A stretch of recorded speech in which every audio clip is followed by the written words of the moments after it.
Okay. Are we live? All right. Well, good evening, everybody, and thanks to all of you for joining us to this latest of community conversations on this very cold and windy evening. So we'd like to thank the folks joining us here in person and those of you joining us online. And I'd like to first of all begin by thanking our governing board members for their service to our community. Dr. John Sparks, President, Ms. Sherry Lowell, Clerk, and board members, Mr. Raul Rodriguez and Ms. Denise Reese. The purpose of this evening's conversation, I think, is actually really exciting. It's an opportunity for us to kind of consider the possibilities of the future and plan with intentionality as we are continuously moving forward and looking to continue to do great things in service to our students. So we'll go on to the next slide, and it basically starts with our mission, which is, as it says, simple as it is, working as a team to help every student succeed. And we know that that has a variety of different directions that are stated on the vision statement. But the first one you see is the one that talks about safe and supportive school environments. There we go. And part of having safe and supportive school environments is the renovation, the construction, the maintenance, and the upkeep of our facilities. And we need to approach this with intentionality and resolve as well. We all know that, like our own homes, as things get older, they require us to pay attention to them, to keep them up, to reinvest in them so that they continue to provide quality, safe, reliable service, and also so they keep up with the emerging patterns and the trends that are needed in order to uphold that mission of student success. So we're here to talk about facility needs and renovations. You know, I cite excellence as a continuous quest, and it truly is. You never really arrive. You are always moving forward. And so these are just a few examples of needs that we've come up with among our team here in the district and in talking to our staff and our principal leadership and our teacher groups. But there are others. Some of the ones that I would just highlight, for example, are security cameras. We first installed security cameras here about 15 years ago. And we all know what technology has done in many areas in the last 15 years. Thinking back, I don't even know if the first iPhone had come out then. I'm not sure. But certainly cameras were a different variety and a different capability than what we have now. Similarly, athletic fields. We were fortunate to be among the first in the region to install synthetic turf fields, which have some definite advantages. They also have some liabilities, one of which is that they don't last forever. And we know right now challenging decisions and situations with our turf field where we're making sure that we're making this to allow our students to have these experiences, but also to do it in a way that maximizes safety. That field is at, the latest quote we got is that they cost about $1.5 million. So one example. Another example is, as we've grown, challenges that we have to face. Our newest high school, Walden Grove High School, is one of the few, it's the only high school that I can think of that's a comprehensive high school in Pima County that doesn't have its own little theater. I'm not thinking of a massive, huge auditorium like this beautiful facility that we're in right now that's, I think, 45 years old. But I'm thinking of some kind of a small performing venue that a lot of the smaller fine arts performances could be performed in. And if you go to the youngest of our students, the preschoolers, from high school down to preschool, we have a need for more space over there too. In talking just preliminary conversations with the director, Cheryl McLaughlin, we hear that they could use a couple more classrooms in order to enhance the number of students that we can serve at the early childhood center, and as we grow, to continue to be there and to be a source of service to the families in our community. So those are just a few examples. You see some other examples, from painting to lighting. These are just ideas. And I would say that although we continue to resourcefully pursue the dollars from the state of Arizona and other sources, any sources, we will go anywhere to pursue resources that are available to us that will help us advance our mission. But clearly, even in this day, one of the greatest opportunities that we have is the ability to invest locally in our own community, our neighborhoods, our schools. And we've always been very blessed and very fortunate with a high level of local support and trust. So I'm going to begin by asking our community, and we're going to continue this process throughout the spring, is what would you add as a parent, as a member of the community, around different facilities around our district, who uses them maybe as a community member or attends events or visits classrooms or volunteers? What do you see are the needs? And the idea here is to tap into every school, every department, every area, and to get feedback about what those needs are. And another question, and I think this is pretty exciting, and I'll talk a little bit more about that in a bit, but what if we could do this without a significant increase in the tax rates, the school tax rates? There's many tax rates, but the school tax rates that our community members pay. We think there's a possibility to do that, and I'll share a little bit more about that in a few slides. The next slide talks a little bit more about kind of some general criteria. And again, we're launching this process. It's going to be a focal point for this entire semester. But for preliminary criteria, at least for starters, if you will, the goal is we're looking at major improvements. We tackle, to the extent that we have available with local and state funds, our capital needs, our instructional capital, our curricular capital, our building improvements, improving air conditioning units, painting fences, fixing carpeting. To the extent that we can, we do that. But we're talking some of that, but beyond. Big improvements. You heard maybe additional classroom spaces, new athletic facilities, new fine arts complexes, things like that. So major improvements. The other thing that we've always used, and I think it's a sound norm to pursue, is when we do these efforts and we're looking to improve and enhance and move forward the mission for all of our schools, for all of our students, all ages. And so something for every school is important. And we cycle it back to our priorities, those directions, things that enhance safety, things that really elevate the bar of learning and help our students to continue to be future ready, things that deliver a higher level of this and of total quality. These are the things that we have used as criteria, and there may be others.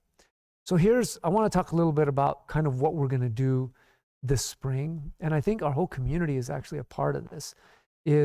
I call it a gathering survey. I don't know if it's a survey. It's a link, and it will be shared and made available to our community so that people in our community who, in the wide array of our community, we have people that connect with all of these schools, all of these departments, and they have an understanding of these needs.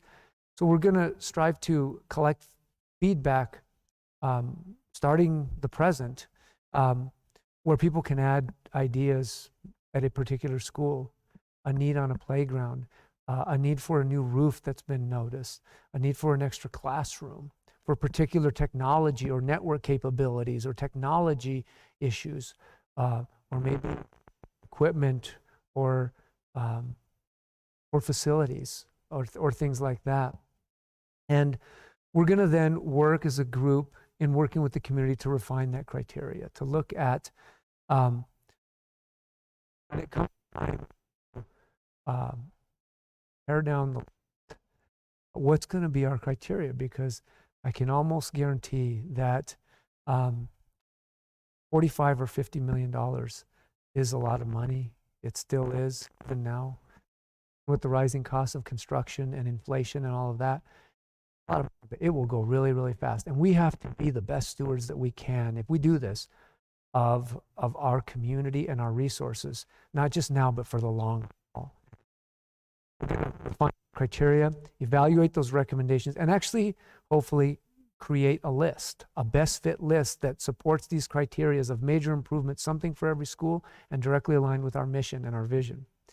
And the question, which will ultimately fall actually here in this room, in front of the dais of the 5 members of our elected governing board later in this spring, is the possibility of putting a measure on the ballot for specifically these bond projects. And the goal is to be intentional, that it will be specific about what we're going to do if the bond passes.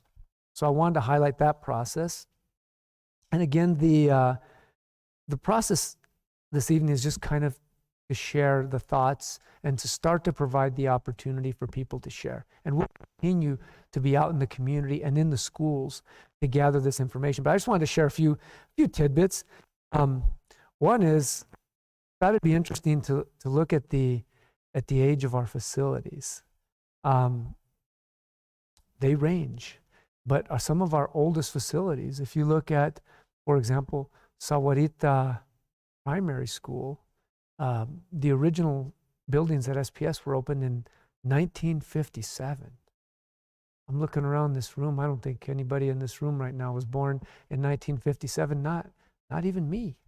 And you look at even like I'm looking at the schools that have been built since I arrived in Sahuarita, and I arrived in 2005. In that time, like half of those buildings we've constructed: Anza Trail, Walden, Copperview, the Aquatics, the ECC, and Wrightson. But even those are getting older. I mean, Anza Trail, I just saw on their marquee recently, we're celebrating our Sweet 16, and I remember the day that school opened. And so as time goes on, if we're going to keep these facilities at the highest level, we need to reinvest. I think we would agree with that. Some of these buildings, SMS, started in the 60s, and the latest chapters, I think, were built like in the 2000s or something like that. Sahuarita High School is almost 25 years old. So we need to be conscious of the fact that, still in very good shape. We need to work intentionally to keep them that way. And if you know me, you know that I will never miss an opportunity, even when talking about facilities, to talk about the success of our students. And the picture just highlights a few, but some of them may not even be there, because literally I get stuff like this every day. Just today or yesterday, sometimes the days blur, but within the last day, I heard from one of our board members, Mr. Rodriguez, who shared with me that one of our students in our Naval JROTC program was admitted into the U.S. Naval Academy seminar program. Super amazing honor. We've had other students participate in that, and students graduate from these very, very special, very, very amazing schools that are super competitive. One of the pictures up there is of some students who were selected for the very prestigious Ford Asset Program, where they're currently being trained to be Ford Master Technicians and getting their scholarships paid for. Within the last couple of weeks, we had the wrestling team at Sahuarita High School that was crowned back-to-back state championships in wrestling. Walden Grove came in 3rd place. In dance, where Sahuarita has become somewhat synonymous with dance excellence. Both of our high school teams, Walden Grove's Pack team and the jockeys from Sahuarita High School, both won state titles in their respective areas. I was Saturday night. I was at the state championship final for girls soccer, where the Walden Grove team lost a hard-fought competitive battle to South Point Catholic, and it was just a great game. Very proud of our team. The picture in the middle there shows about 30 students that I understand were selected for the AMEA Regional Music Honor Festival. It's like the all-star team, and you know, it's very, very robustly represented with students from Sahuarita Unified School District, and we can all share that pride. And there's lots of things like that that are happening in our community that we're very excited about. I thought it'd be interesting to highlight some recent bond projects, because I think it's important to really celebrate, appreciate, and validate the long history in this community of investing in local schools. This beautiful auditorium was built with local dollars. And so our community does have a history of supporting education and doing the best we can to provide our students with the best opportunities. Just a few projects there. You see the Walden Grove High School was built with the State Facilities Board, and we're grateful for that. But we decided we wanted to enrich and add value to the quality of that school. One of the things I've learned as we've built several buildings in my tenure here is, when it comes to things like that, you get one shot, and you want to do everything you can to build it right. And if that means $5 more million extra to make it better than we could with what we otherwise have available from the state, we've been willing to do that. Some of our other schools, another thing that this community's always done is kind of taking control of our own destiny. You know, a lot of the funding rules that are in place at the state level, they are there, and we work through them to access those resources to support our community. But we have the ability locally to engage and to address needs that we have with a greater level of local autonomy and flexibility. For example, and my colleague Mr. Downs is sitting over there when we did this, you know, we would not have built Copperview or Wrightson Ridge, for example, if we didn't do it ourselves in the time that we did it. And we did it because we knew that if we were going to seamlessly transition to accommodate the growth of our community, we needed to proactively get ahead of that construction timeline. And the only way to do that was to build it ourselves. So you see some of the other projects that are there, and you look at the pictures, and I'm very proud of our community and the work that we've done to build these big capital items as an investment in the future. Now, having said that, I will say again that I am extremely grateful to the state for their investment through the State Facilities Board, which I think is the next slide, Amber. There it is, which is currently, I say currently under construction. Actually, I've been assured from Mr. Downs and our friends at Core Construction that I think around the end of the school year, they're going to start like turning the dirt and raising the walls. But we currently have a construction about $19 million. About $18 million of that is state money from the School Facilities Board to expand the capacity by a total of about 450 students. And Scott's work, Mr. Downs has worked with the principal leadership and the staff of those respective school communities to meet the customized individual needs of the schools based on what they need, based on their current configuration. But we're excited because, as you can see, I guess I would say in about a year and a half or so, we're going to have additional gym space. We're going to have more fine arts complex, more fine arts rooms and associated offices. We're going to have significantly more CTE space, which is going to free up more classroom space. We're going to have more offices. We're going to have a new sports medicine room and training room. total, I understand about 12 new classrooms. So you can see the pictures if you haven't figured out. The Sahuarita one is on the left, and Walden Grove is on the right. So we have those exciting things. The interesting part is that you might ask, how can we basically bond or mortgage? A bond is like a long-term debt. It's like your mortgage. How can we do this? And we've been working on the, well, I should say we, meaning our CFO, Mrs. Huey, has been working on the calculations for how much can we reasonably afford. We've been looking ahead with purpose for at least a year, just about the financials. And the reason we think we can do this without significantly impacting the tax rate is for multiple reasons. And we know that those are subject to change, but we also try and be really conservative in how we budget. So to the best of our knowledge, one, we've saved about $2 million by refinancing, or as they call it in these public markets, refunding the debt that currently exists from residual. We are either at or really close to paying off one of our older bond projects, I believe. And we're continuing to whittle at the others, and we're doing things like refinancing. I want to say that Mrs. Huey locked in, and we refinanced some of this debt at like less than 2%. It was really, it was really good. And so we saved about $2 million than if we would have kept going. So that has helped us to have greater capacity.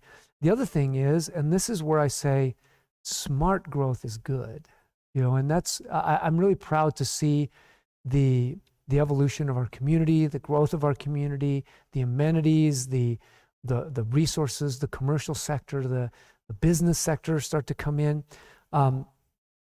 We've grown on average about 3% per year over the last 10 years. And that capacity gives us the ability to raise more revenue while still not increasing every individual households or every individual person's necessarily taxes as significantly as if we weren't growing. The other thing is we're really conservative about how we manage our money. We've strived to create savings for a rainy day. And when those rainy days or emergency situations come up, we tap those resources. So we have that conservative management. We're very well aware of the recent discussion that's gone around our state about the aggregate expenditure limit, which was recently addressed for now, temporarily, and we are grateful for this year. We also know that that's something that we believe needs a permanent long-term solution. And so we're always prepared for that. We're conservative. So all of these factors allow us to believe that we can finance around $45 to $50 million without the anticipated need to increase specifically the school tax rate, and specifically as it relates to the bond. So, and we'll continue to monitor this, and we're really committed to, we're grateful for our community, we're grateful for their investment, and we want to mitigate these tax rates to keep them, to the extent we can, as stable as we can, at least on the side that we have control of, which is the school tax rate.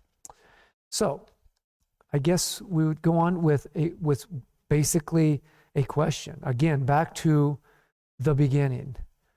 What might be one significant improvement that you think would make a difference in safety, learning, service quality, and student success? I don't know, Amber, if we have any live questions or if we have any questions here or thoughts, but I can tell you that we will have a link. We have had this question on the organizational health inventory. Hopefully everybody's completed their OHI survey, and although that is a very standardized instrument, we do take liberty when we're communicating like that with our broad community to include customized questions. And I believe this year, one of the customized questions is, are there some specific facility needs that you'd like to share? So that's one avenue. We will continue this spring to be having more of these kind of talks in the schools, in the PTOs and the PTAs, in the business sector, in our business partnerships. And we're going to continue to collect this type of information in the spring. Again, the goal is by the end of the school year to be able to discern what are these projects, kind of do, I guess, as we would say, as we would call in academia, we would do an inductive sort. And we're going to kind of look at what are the types of themes and the ideas that are kind of emerging, and then try and reference them with the different criteria and get feedback from stakeholders so that we can decide, hopefully try and get what I'm sure is going to be a list that will be meaningful and will be probably much greater than $50 million, and try and create that best fit for sharing with our governing board so that they can consider the merits, ask questions, make refinements if they feel that it's necessary, and that if we feel that this is something that the board is confident in supporting, and that foreseeably that we are confident in recommending, that we can consider the possibility of calling for an election which would be in November to pass the bond specifically to address the projects that we identify here. So I see Amber with a microphone, so I don't know if anybody wanted to ask any questions here or if she has any in the audience. Okay, yeah. Okay, so the question online is, are there any plans to add security features, metal detectors, etc. in the high schools? That question represents exactly why we are doing these forums, is because that's what we're seeking. You know, we're referencing on our mission and our strategic directions, one of which is safety, safe, supportive environments, accountability, academic success, strong, rigorous, future-ready programs. And in line with all of that, that's what we want to hear.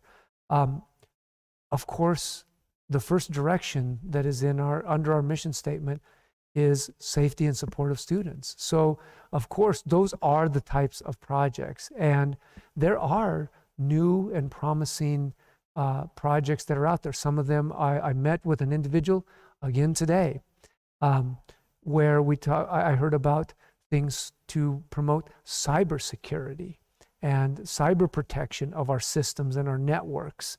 But I also heard about physical protections. I've heard about things that can further make our buildings more rigid while still promoting a positive, student-centered, pleasant environment, like products that help to make glass more resistant to ballistics, for example. So you know, we recently added buzzers to get into the door with cameras. So all of those things, we are definitely looking at security. It's definitely the type of big idea, major investment that these are the things that we would like to do because we believe they're important, they're aligned with our values. And maybe on the year to year, even with our capital outlay, it's just not enough. We're basically paying for curriculum, repairing of routine breakdowns, replenishing some of the basic needs with buses and with band uniforms and the things that we do on a routine basis. But this is like expanding that well and really being intentional about what things are the most valuable, the most significant, and the greatest return on the advancement of our mission and on that investment. Does anybody else have any questions from the audience here? Well, I'm going to just close then by thanking everybody for your time this evening. Again, this is not a one-time community conversation. So I guess I put an S on the end of it, community conversations, and they will continue through our link, which will be communicated through our PTO gatherings, outreach, our staff gatherings, our teacher group, our support staff group, our outreach to our business partners, and hopefully together the advancement of a process that we're hopeful will help to propel us and launch us to the next step in our continuous quest to honor our mission of working as a team to help every student succeed. Thank you for joining us and have a good evening.